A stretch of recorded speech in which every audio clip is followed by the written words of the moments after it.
Hello everyone, in this video we will compare Base44 and Cursor. Base44 and Cursor are both AI-powered tools aimed at helping developers.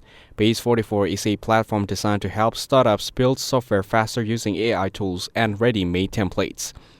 It gives teams a head start by providing reusable code, pre-built components, and development support. Instead of starting from scratch, you can quickly launch apps and products with less time and effort.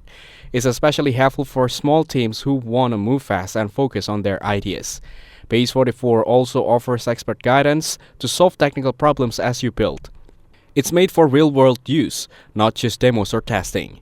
Cursor is an AI-powered code editor built on top of VS Code made to help developers write better code faster. It understands your whole project and can suggest or write code across multiple files, not just line by line. It can ask questions, get explanations, or even refactor big chunks of code using simple chat commands. It's great for saving time, fixing bugs, or learning unfamiliar code bases. The interface feels familiar if you've used VS Code, but with smarter tools built in. Cursor works well for both solo developers and teams working on complex projects. Overall, Base44 is better for building full apps without coding, while Cursor is better for developers who want a smart AI help directly inside their code editor. Thanks for watching. Make sure to like and subscribe for more content like this.